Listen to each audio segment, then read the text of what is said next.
All right, let's get right into it.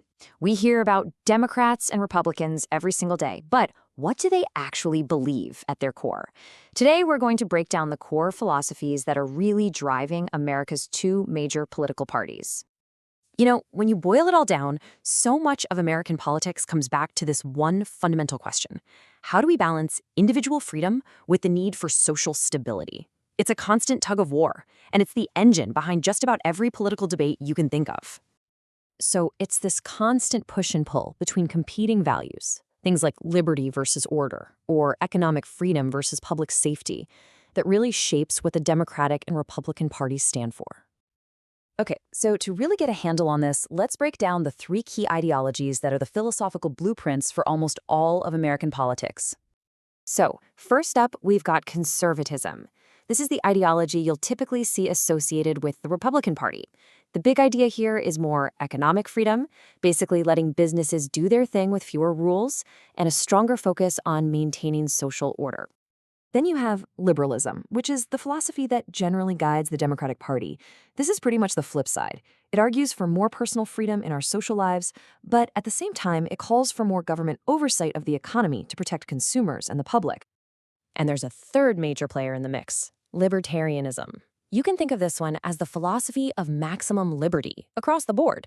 Libertarians want the government to be as small as possible in both social and economic issues. Really, just enough to protect our property and our individual rights, and that's about it. Okay, so that's the theory.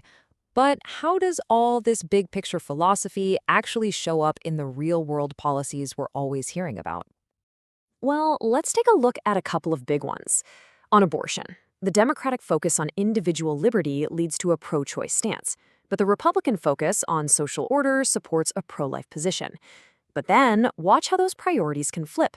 When it comes to guns, Democrats prioritize order through more regulation, while Republicans champion individual liberty through the Second Amendment. See the trade-off? And this table really lays it all out. As you look through it, you can see that same ideological pattern playing out over and over again. From healthcare and immigration to taxes and defense spending, that core tension between liberty and order is almost always there. But here's where things get a little tricky. You might think it's always that simple, but not so fast. Those ideological lines can get pretty blurry, especially when the topic is personal privacy. For instance, check this out. A 2014 Pew Research survey, which was during the Obama administration, found that conservatives were actually more likely than liberals to disapprove of the NSA's surveillance programs. It just goes to show you that how someone defines government overreach can really shift depending on who's in charge.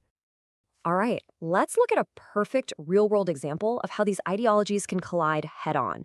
We're going to look at the whole debate over a process called fracking. So, real quick, what even is fracking? Well, hydraulic fracturing is a specific way of getting natural gas out of the ground by injecting a high-pressure mix of water and chemicals deep into rock formations. And on this one issue, you can see that ideological split clear as day. On one hand, you have Democratic-led states like New York and Maryland that banned fracking completely, putting environmental concerns first. On the other hand, Republican-led states like Texas and Oklahoma went the other way, actively protecting fracking and prioritizing economic liberty. And this quote from researcher Hannah Wiseman, it just nails it. She points out that it really comes down to different priorities, seen through those two different ideological lenses. Is the top priority protecting the environment or creating economic opportunity? Okay, so this brings us to a really crucial point. A political party's official ideology, well, that's not exactly the same thing as an individual person's political identity. Think of it this way. Party ideology is like the official rulebook, the formal set of beliefs about what government should do. But party identification, that's your personal connection to the team. It's how you feel, and it's shaped by your family, your community, and all of your life experiences.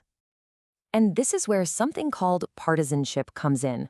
To get supporters fired up and to win elections, both parties will intentionally sharpen these ideological differences.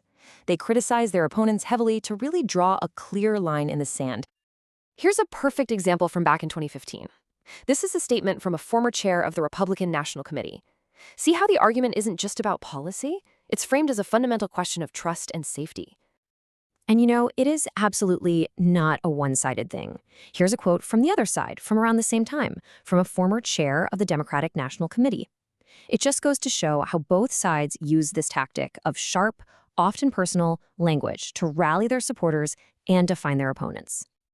So, all of this leaves us with a pretty big question to think about. In a political world that's shaped by these incredibly powerful and competing ideas, what happens when our philosophies harden into identities? When it becomes more about conflict than cooperation, what's the path forward?